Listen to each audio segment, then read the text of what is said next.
Erion Veliaj është kapur mat nga gjykata administrative e apelit. Është kapur mat sepse me një vendim të drejtësisë që nuk është SPAK-u e as GKK, është provuar se ai ka shkelur ligjin, ka shpërdoruar detyrën, ka firmosur dhe vendosur të bëjë një rrugë duke e shpikur në planin e detajuar vendor, ndërkohë që kishte një plan rregullues të kryeqytetit dhe për të bërë këtë rrugë ishin të tjera institucione që duhet të vendosnin. Nuk ka në thelb diçka të gabuar kur do të ndërtosh një rrugë, por kur kjo rrugë bëhet në shpërdorimin e detyrës, lind pyetja për çfarë e ka bërë këtë shkelje, përse e ka firmosur këtë dokument në kundërshtim me ligjin dhe pse gjykata ja rrëzoi. Erion Veliaj ndërtoi rrugë te pronat e Ajolës. Është e thjeshtë për Erion Veliaj, ka një vendim të gjykatës administrative të apelit, por po ti hysh në thelb atij vendimi dhe të shohësh hartën, pikërisht këtë që ne po publikojmë më poshtë tregon vendodhjen. Në pamje të parë, thua se është një rrugë për zhvillimin e zonës dhe me të drejtë kryetari i bashkisë duhet të hap shumë rrugë të tilla, ku ai mendon se banorët e kërkojnë dhe i duhet zhvillimit të qytetit. Në fakt, banorët e kanë kundërshtuar, janë pikërisht ata që e kanë çuar në gjykatë nëpërmjet dy shoqatave, kanë bërë padi në gjykatën administrative të apelit, pra nuk ka një rrugë të kërkuar nga banorët. Pse Erion Veliaj duhet të shkelte ligjin, se duhet të bënte një plan të detajuar vendor dhe të krijonte një debat ku ishte interesi publik, pse do të krijonte një konflikt, qoftë me banorët të cilët nuk e kërkonin për dëmin që u bëhej me pronat, pasi ato mund të shpronsoheshin pasojat që u vinin banorëve. Çfarë zhvillimi i jepej qytetit që kryetari duhet të shkonte dhe të shkelte ligjin? Në fakt, me shkeljen e ligjit jemi edhe në një konflikt interesi edhe përtej tij, sepse Erion Veliaj sipas hartës që ne tregojmë ka kërkuar për të ndërtuar një rrugë që të rriste vlerën e një prone e cila i përkiste familjes së Veliajt. Pra qëllimi nuk ishte zhvillimi i zonës, por të rriste vlerën një prone të caktuar. Cili ishte interesi? Kjo është një pyetje krejt normale. Çfarë fshihet pas saj? Pas fshihet Ajola dhe çdo gjë ndodhet në dosjen e SPAK-ut, edhe pse ende sot ne nuk e dim a ka filluar SPAK-u një hetim në lidhje me këtë vendim të gjykatës administrative, sepse në dosjen e SPAK-ut ne kemi disa prova që lidhen direkt me këtë vendim, që na tregon se kjo rrugë e firmosur në shpërdorim të detyrës nga Veliaj është kryer për të zhvilluar një pronë ku shfaqet Ajola Xoxa. Le të shohim pak dokumentet e SPAK-ut. Kur SPAK-u çoi vendimet e para në gjykatën e faktit dhe provat e mbledhura, ndër personat e pyetur binte në sy një individ, një kushëri i Ajolës, Valmir Xoxa, i cili ishte punonjës me një rrogë 500.000 lekë të vjetra në një institucion publik, por që kishte bler nga Ajola një truall 140.000 euro.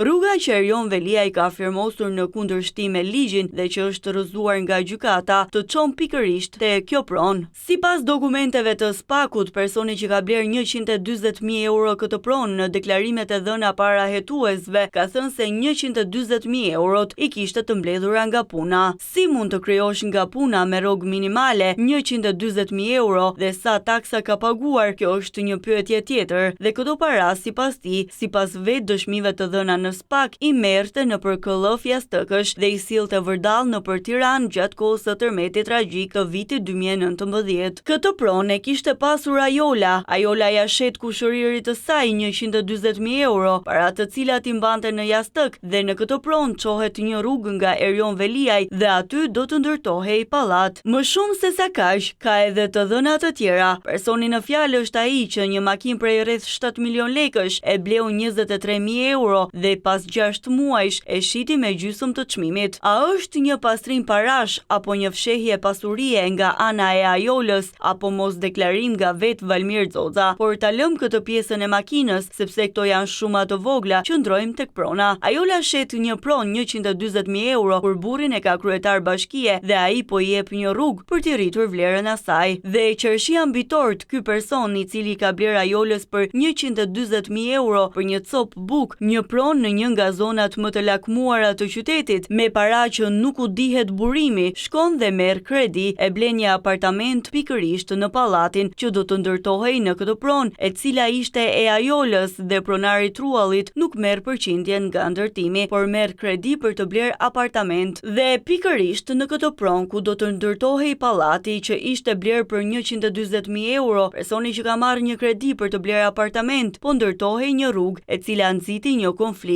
konflikt me banorët e zonës, me pronarët që shkuan në gjykatën administrative të apelit dhe mund t'i lexoni në dokumentet që po ju paraqesim. Pra Erion Veliaj nuk është thjesht dhe vetëm në shkelje të detyrës se ka firmosur një rrugë për të zhvilluar një zonë të caktuar në qytet. Jo, ka firmosur me vetdije një rrugë që të çonte te prona e Ajola Xoxës, e cila më pas ja kishte shitur kushëririt të saj për një copë bukë, me paratë që ky i fundit i sillte vërdall nëpër Tiranë në KLF-t e jastëkëve dhe më pas shkon e merr një kredi për të blerë një shtëpi po në atë zonë. Pra Erion Veliaj e ka shkelur ligjin, ka shpërdoruar detyrën sepse jo vetëm ka firmosur një rrugë në kundërshtim me ligjin, por sepse këtë rrugë e ka çuar në pronat e gruas së tij. Te pronat, të cilat bashkëshortja e tij Ajola Xoxa i përdori për të marrë 140.000 euro apo për t'ia ngritur vlerën e objektit që po ndërtohej me rrugën që do të çonte bashkëshorti i saj, kryetari i Bashkisë së Tiranës. CNA ka mundur të sigurojë vendimin e 27 marsit të gjykatës administrative të apelit, i zbardhur pak ditë më parë në investigimin ton të lidhur me provat që ka Spaku, në dosje të cilat prokurorët Altin Dumani dhe Ols Dado ende nuk kanë bërë një njoftim publik se a do të ketë një akuzë të re në lidhje me këtë shpërdorim detyre të faktuar nga gjykata administrative e apelit, që lidhet tërësisht me fakte dhe prova që gjenden në dosjen që ka investiguar Spaku, i cili ka dhënë 13 akuza ndaj Erion Veliajt deri më tani.